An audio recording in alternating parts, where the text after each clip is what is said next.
first time the dead began to sing, the sky tore open like a scroll, and God didn't speak, he screamed. You wouldn't understand it if you hadn't felt the truth of resurrection clawing at dry graves, resurrecting broken souls. But Ezekiel did. Once a priest, now a prophet. Once swathed in robes and temple incense, now a conduit for cosmic visions, trances that bled between earth and heaven. He wandered the fractured shell of a world that had burned in divine fury. Cities were marble husks, monuments to memory. Rivers were glass. The wind carried voices of those lost beneath ash. But Ezekiel remembered. He remembered the voice. He remembered the valley of bones and how the breath of God made skeletons bleed with hope.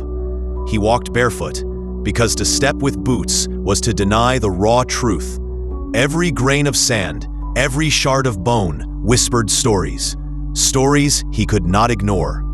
As the sun bled across the sky, turning the horizon molten, Ezekiel came to a ravine not found on maps. There, the air trembled, heavy with unseen power, and there, laid strewn like the spoils of some forgotten war, were bones, white as sunlight, broken yet proud, countless, the skeleton of armies long dead, warriors without voices. Until that moment, he knelt, his fingertips brushing the remains of a wrist bone. A whisper escaped his lips. Son of man, can these bones live? He didn't ask the earth. He asked the void behind the earth. Silence answered.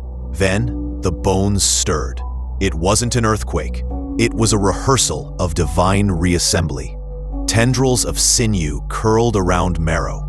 Vertebrae snapped into place with surgical precision.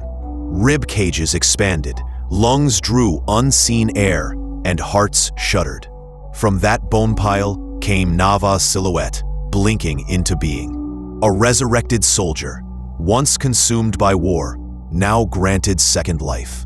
He sat among the bones, shock carving his features, eyes like midnight, unbound by time. He smelled smoke, ash, long dead fields. Who am I?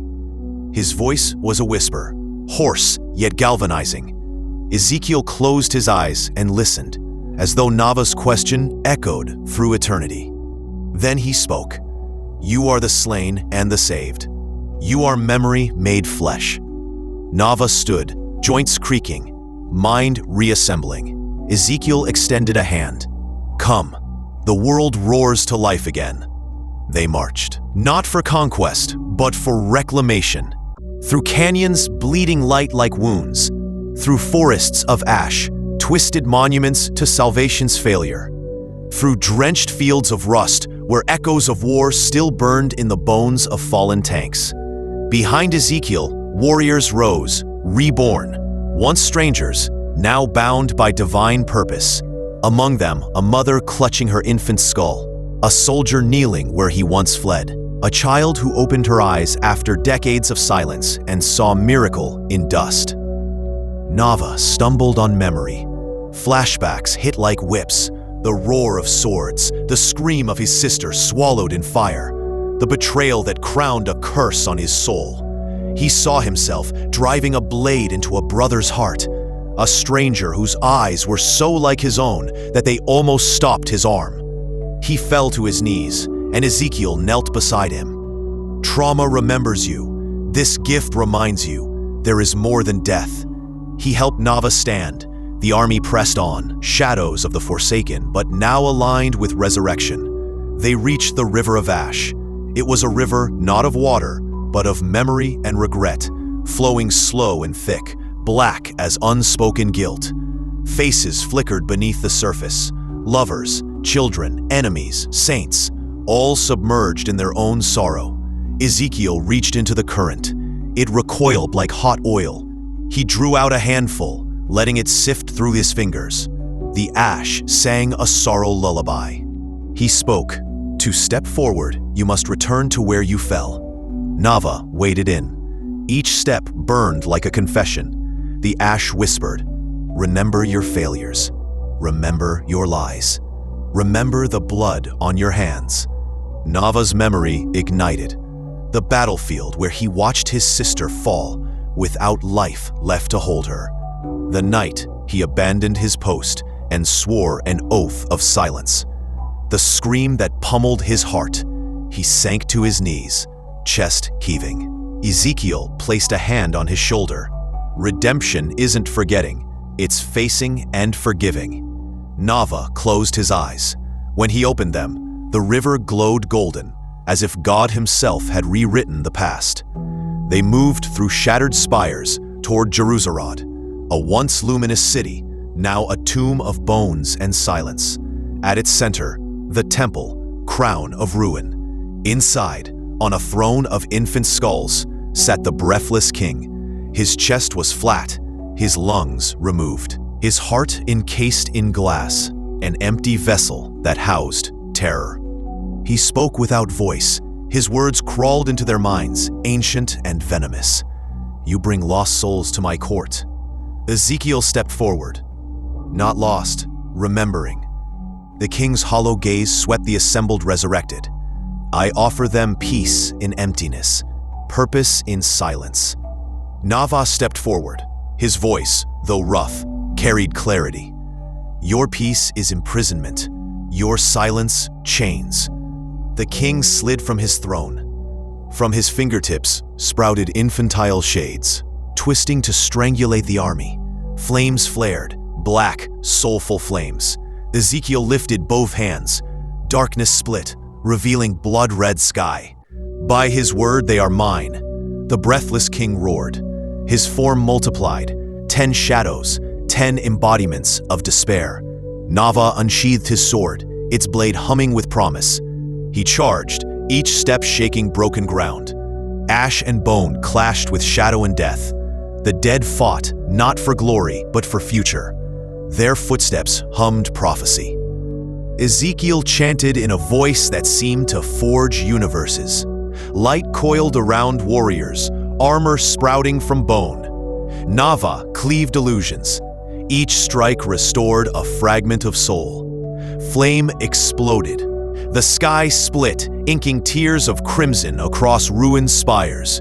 The breathless king fought like despair incarnate. His shadow avatars striking at will, bending steel, devouring hope. Ezekiel drew ancient runes in earth. Light burst from each stroke. Warriors pressed forward. Nava dove beneath the king's blade, rising inside his chest cavity, finding nothing but glass. He thrust. Glass shattered. Echoing cracks filled the temple as the breathless king fell. Shadows dissolved. Ash swirled upward. Silence roared. The temple roof collapsed. Plaster and bone reigned. Then, quiet. In that stillness, the dead knelt. Each placed hands on earth. The sky wept sparks, like jewels of redemption. Ezekiel stood. He cupped his hands. Ash rose around him. Green shoots, unseen until now, pierced the ruin. Vines of memory, buds of second chances. His voice trembled. The land was defiled, but souls can be redeemed.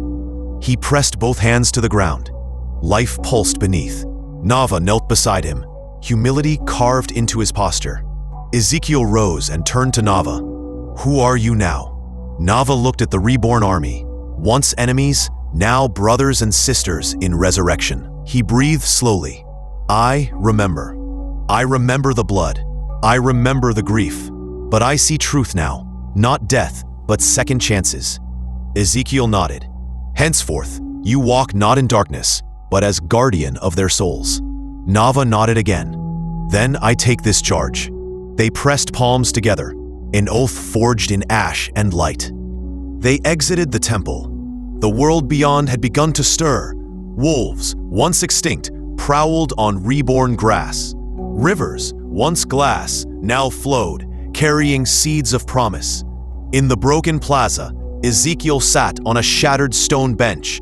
He did not lift his palms skyward. He did not call angels. He simply listened.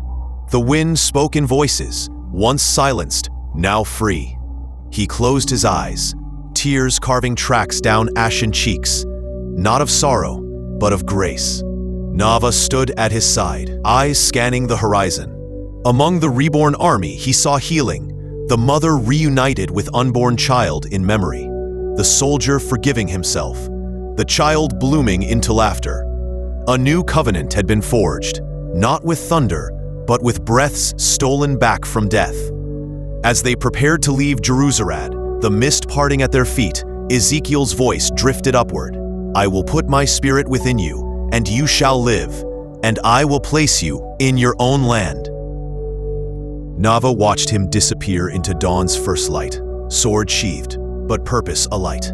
He took the first step forward into a world that still burned, but now understood that between ruin and redemption lay resurrection. This is the word of the Lord. In the valley of bones, the dead sang. In the desert of despair, hope bloomed, and in the hearts of the forsaken, resurrection dawned. Where once was death, there is now life, and the promise of second chances lives on.